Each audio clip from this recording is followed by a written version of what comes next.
Good afternoon, everyone, and welcome back to Sermon Preparation Workshop here at St. Martin in the Fields. I'm joined by our vicar, Reverend Dr. Sam Wells. Hi, Sam, how are you?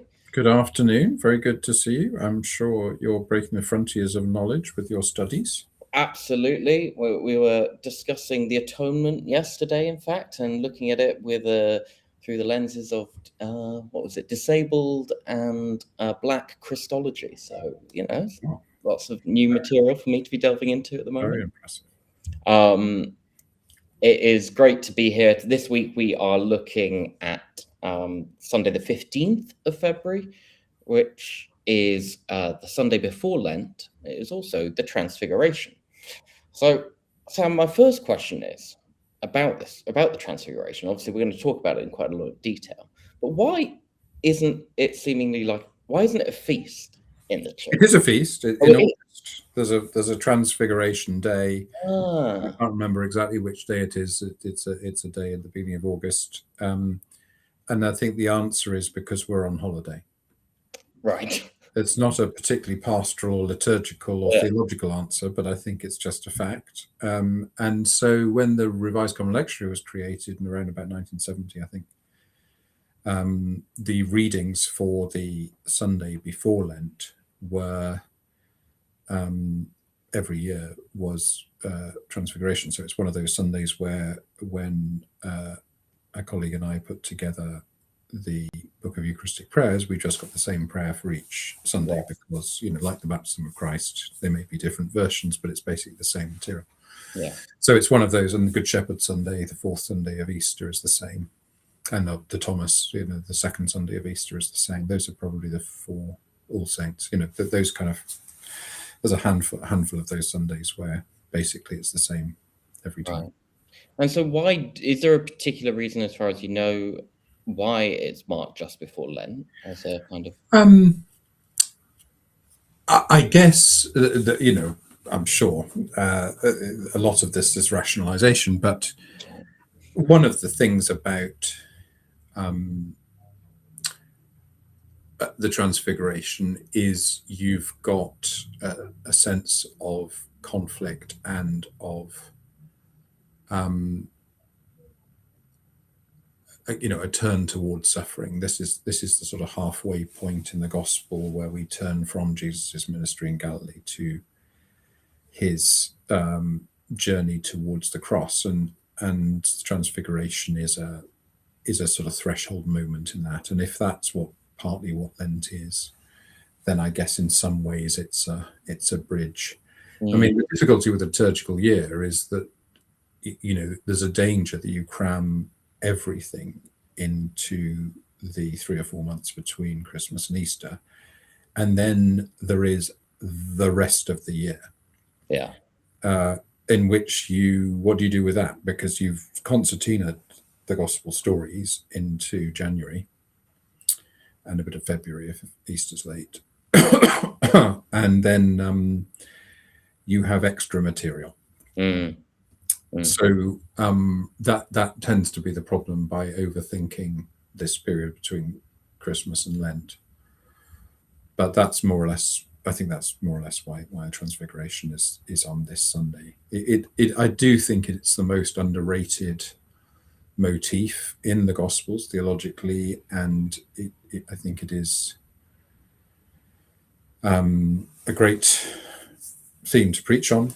I never get tired of preaching on this Sunday of the year, and I think this trilogy that I'm writing, it could end up being the kind of signature motif that runs across all three books, because I really think it's for a number of reasons I'll explain. It's also in some ways subtly challenging to my being with mindset, not because it undermines it or discredits it, but because it's in some ways goes beyond it.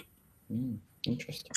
So, for example, I end both Nazareth Manifesto and Constructing an Incarnational Theology with the Transfiguration.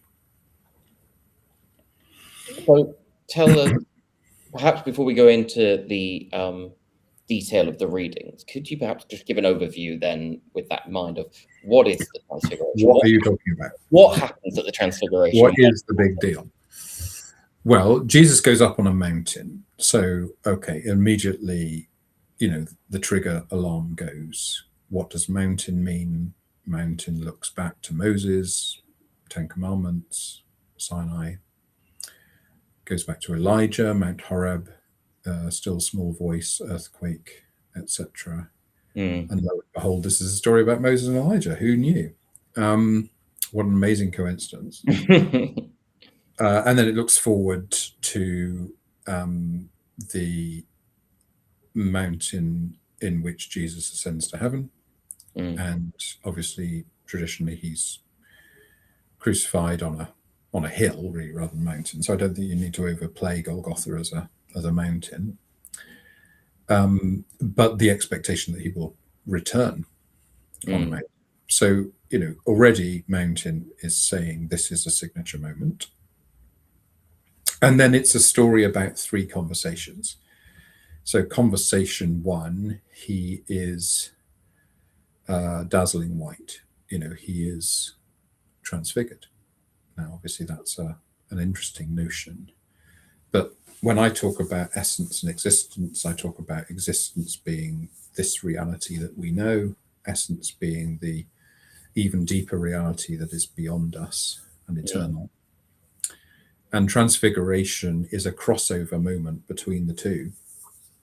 So this is a conversation within the Trinity. The Holy Spirit isn't specifically mentioned, but the Father speaks. This is my Son, the Beloved, listen to him. So so that's the first conversation. It's an insight into the conversation of the Trinity. That's a conversation that clearly predates creation. It's a conversation within which the whole notion of creation and incarnation arose. But it's a conversation that is still going on whilst is incarnate. That's an extraordinary thing. So any modalist, there may be some modalists listening to this, and that's a conversation we probably need to have separately over coffee. But that's to say, what I mean by that is people that say the whole of God is in heaven, and then the whole of God is in Jesus on earth, and then the whole of God, Jesus goes back to heaven or something, and then the whole of God is in the Holy Spirit, or something like that. Needs to account for this passage, because this is a conversation going on while Jesus is on earth within the Trinity. Yeah. So that's conversation one. Conversation two is Jesus in conversation with Moses and Elijah, the law and the prophets, as often thought of. Jesus, so the law and the prophets. So the Old Testament, the Hebrew Bible, not a phrase I use very often, but on this occasion is appropriate, is divided into three: the Nevi'im and the Ketuvim and the Torah. And the Torah is the law, dominated by Moses, even though it doesn't appear in Genesis, but it dominates the next four books.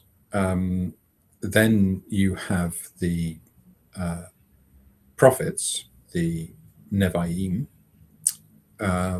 That's just the plural for prophet in Hebrew. Which includes all the history books, as we rather casually call them, but that's not what the Jewish tradition calls them. And then the Ketuvim is the writings, Psalms, Job, Esther, etc. So here we have the law and the prophets. In other words, here we have the Old Testament. I mean, that's the simplest way to put it in a sermon. The Old Testament is in conversation with Jesus. It just so happens that both of these people had encounters with God on a mountain, very significant ones. It also just so happens that there are traditions about both of them that they didn't really die. So, there's a lot going on here. And that's just the second conversation. But it's basically saying we always listen, that, being the key word in the story, listen to him. And there's three kinds of listening going on in these three conversations. And you could easily preach a sermon about what does it mean to listen to God. It means to listen to the Trinity, to listen to the scriptures, and to listen to the experience of discipleship. There's your simple threefold sermon, and nothing wrong with that.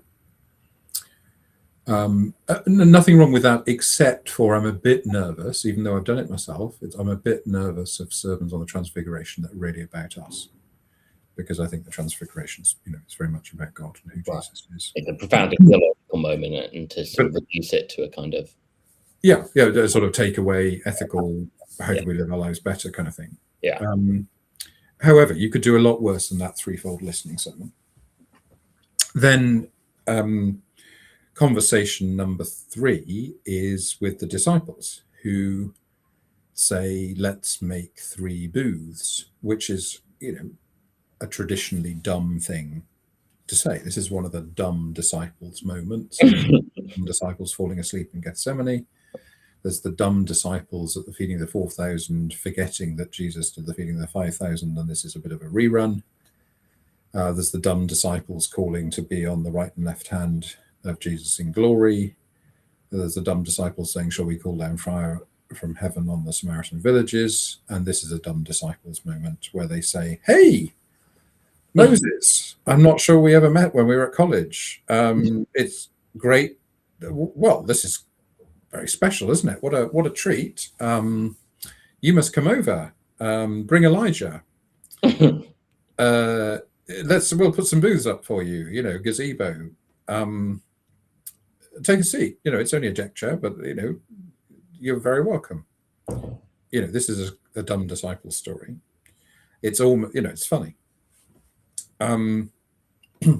And yet, we're not talking about gazebos because we're talking about tabernacles. And so tabernacles, this is a tradition of a place where Moses would, and others following him, would have encounters with God. It's a sort of dwelling place. Yeah. So it's kind of where the Ark of the Covenant with the Ten Commandments would be housed between the giving of the Ten Commandments at Sinai in Exodus and the building of the temple in Kings. So anytime within there, there's, Shiloh is the place where the tabernacle was and where Eli was and so on. Where Samuel had his conversation with God and so on. But it's not quite as dumb as it looks. It's basically saying Peter wants to enshrine, literally, this conversation. He realizes this is a big deal, and his, as a person steeped in the Old Testament, his response is to say, let's, there's 2 things you do in the Old Testament: you build an altar, or you build a tabernacle. It's a way of somehow consecrating this moment, this place. And you could well do a psychological interpretation of how we, I think there's an interesting sermon to preach, which is in some ways still anthropological, but is closer to what I think we should be saying at Transfiguration, which is Peter does his best to contain the wonder of Jesus and the communion that Jesus creates with Israel, Moses and Elijah, and with God. So here we have the sort of the church in communion with Israel and with God through Jesus. That's kind of what's really happening. And Peter does his best to contain it, but it can't be contained. Now, I think my favorite sermon on the Transfiguration does arise out of this 3rd conversation, Jesus and the disciples. It wasn't entirely my idea. I adapted it from F.D. Bruner, the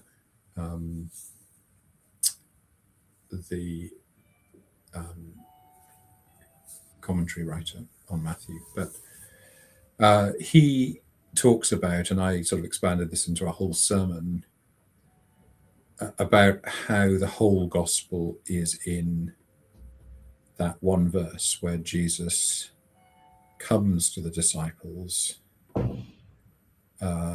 touches them, raises them, and says, don't be afraid. There's a whole, Jesus comes to us in the incarnation, touches us, raises us, and says, don't be afraid. There's Christmas Easter and Pentecost all there basically. So that's closer to it. This is what Jesus is really doing. But even that, I think, doesn't quite do justice to the shimmering. It is that bit, that moment where, from essence, the Father sees us through Jesus in existence, and from existence, we see the Father through Jesus in essence. Do you see what I mean? I think Yes. that is, and I often talk about an hourglass where Jesus is the aperture, existence is one, sort of the bottom half, I suppose, traditionally, and essence is the top half. This is, you could say, the definitive aperture moment where existence beholdeth. And in that sense, if you say that prayer is joining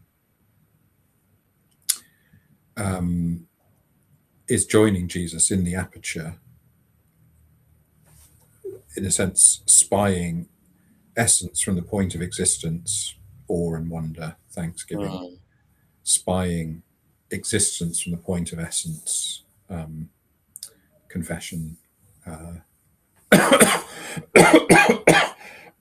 then you can do a whole sermon on transfiguration and prayer, and I think that is closer to where I think you should be going, to be in the spirit of this passage. I did do a sermon once on an experience I had in a youth hostel back before the days of mobile phones, where I drove over to Cumbria and I had arranged to meet a friend at the youth hostel, and got increasingly cross as he failed to show up.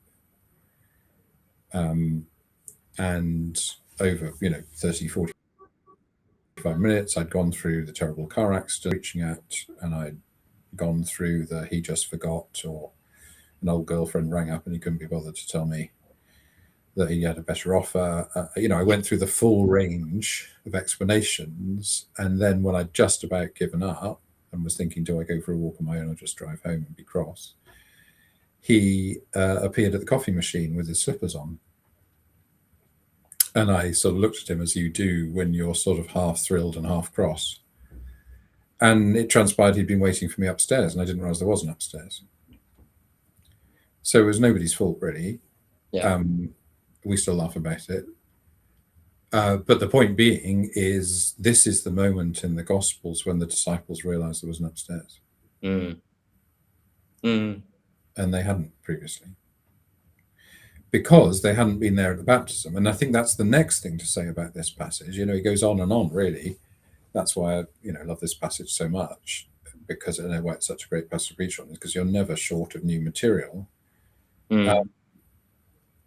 It's very interesting. And, if you're an old-fashioned kind of Bible scholar, which I absolutely not, what you do is you line up the baptism story, the resurrection story, and the transfiguration story, and you see that there's obvious similarities with the baptism story. It's the same quotation from Isaiah. Yeah.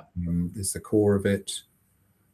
So you've got a reprise of the baptism, not identical, and the Holy Spirit doesn't make an appearance, and the words are slightly different, only slightly different.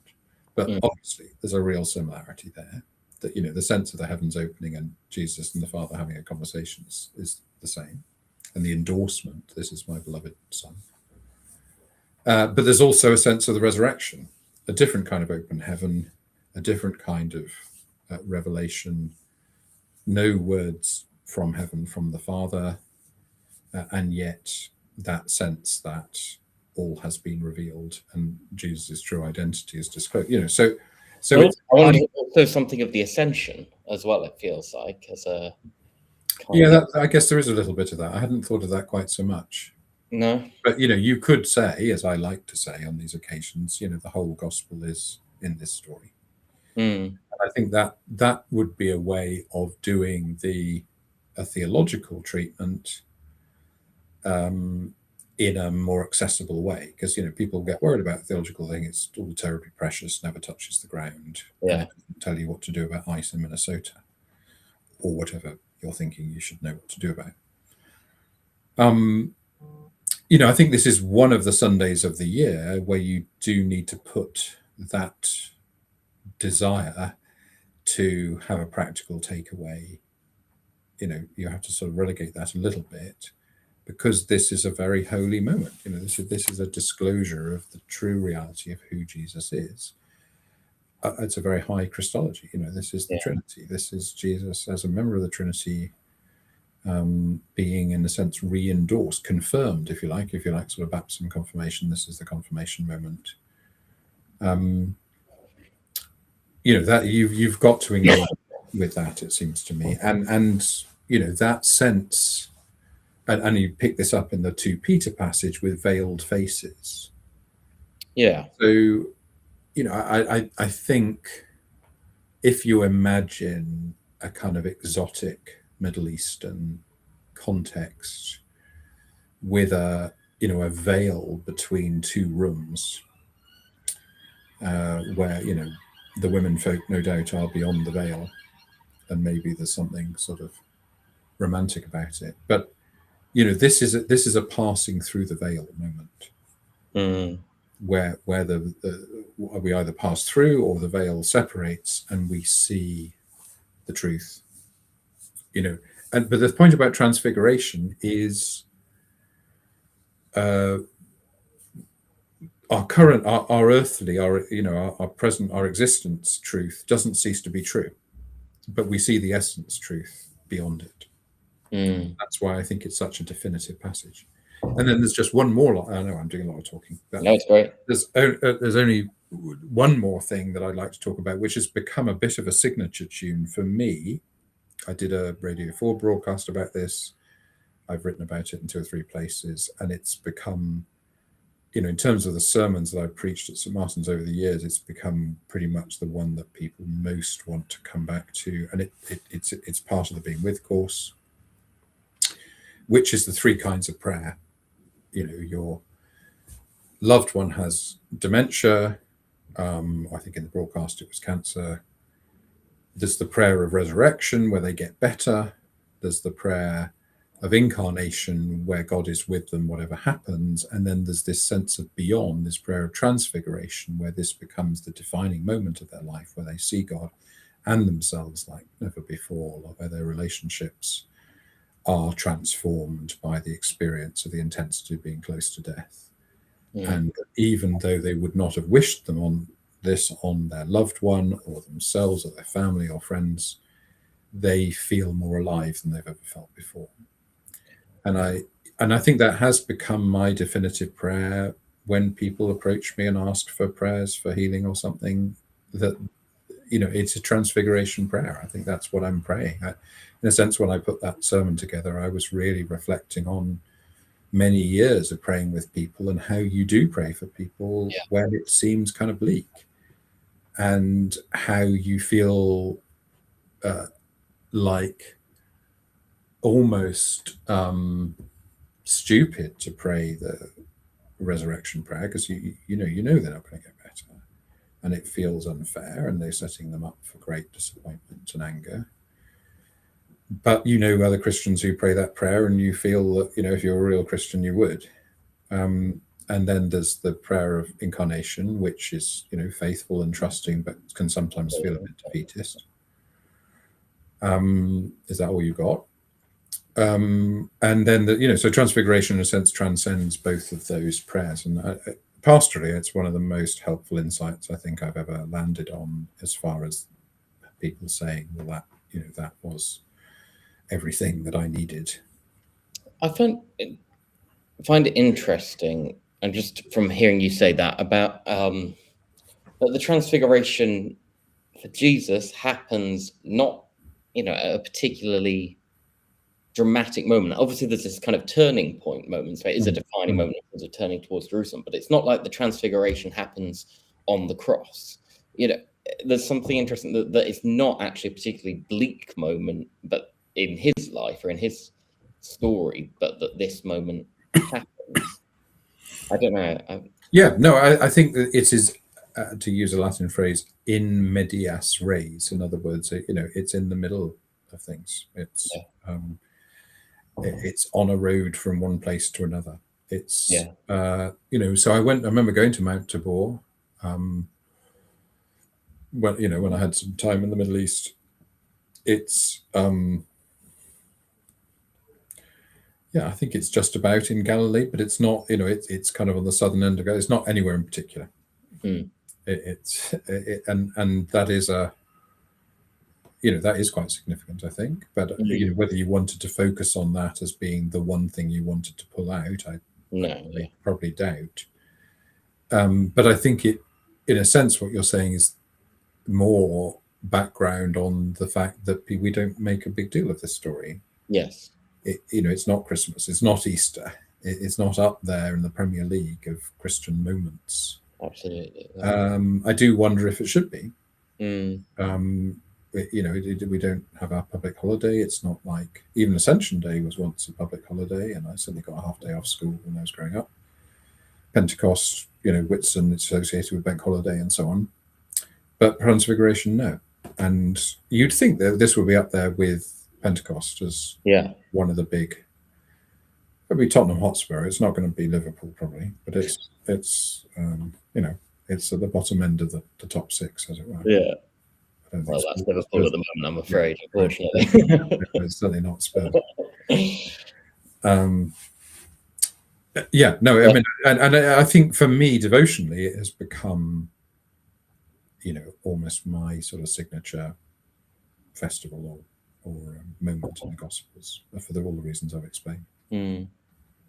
And is there, I guess, thinking devotionally, maybe this is sort of personal to you, or maybe you can think more widely, but what does that look like in terms of your prayer life? Is it saying those prayers of transfiguration to yourself, like with yourself? No, I don't think it is that. Even though I think pastorally it means that. I mean, when people come and say, my dad's got dementia, I don't know how to relate to him. Pastorally, that has become very significant. For me personally, I think, a very important kind of prayer is simply, particularly as people think of me as a words person, but actually, when it comes to the most intimate moments of my life, I'm not really a words person. And obviously prayer is, I shouldn't say obviously, but prayer is in that category. And so, if I think about holding my hand out in front of me, because, I think in prayer you use everything you've been given. And obviously parts of your body are significant, and hands the most obvious. It's quite difficult to use your face because you can't see it. And you're seeing Christ's hands on the cross, but in a sense you're seeing kind of what hands are, and then what use the Holy Spirit can put these hands to, can put them to bad use. But so if a prayer in the morning, it can be what Holy Spirit, open my life to let you use these hands for good. And then you can think about what's on your calendar for the day. Your most obvious, I am going to shake the hand of somebody I don't like very much. I'm going to do that with as much integrity and dignity as I can. I need strength for that. I'm praying for strength for that. But through that handshake, who knows what good things could result that aren't anything to do with me, and my misgivings or my regrets or my embarrassment. Do you see what I mean? How can the Holy Spirit then take this hand and then me think about other people's hands and people who don't have a hand for whatever reason, bombs blown it off in Kiev or something like that. Do you see what I mean? So I think, in a sense, prayer for me, that's almost the heart of what prayer is. Prayer for me has never really been about intercession. It's really about transcendence and about seeing the incarnate and seeing beyond it and through it to the transcendent. And, that's, again, a transfiguring. So, I think for me, transfiguration is central to what I think is going on in prayer, which is seeing, but then seeing beyond to something richer and more glorious. Yeah. Well, hopefully that gives everybody a bit to chew on, and a bit of the anthropological and a little bit of the theological, and lots of different themes going on in this wonderful story. Yeah, what a gift of a thing to preach on. As you say, there's so much in there. So hopefully, if you are preaching on it, this has been helpful. We will be back next week, and we will be going into Lent then, I guess, which is Can't wait. exciting. Yeah, no, I'm giving up everything. Forward to that. Yeah, exactly. Start thinking about what you're going to give up, Sam, and I'll ask you next week. Thanks, folks. Thanks for Everything joining but sermon workshop. You know the answer. No, exactly. We'll see you.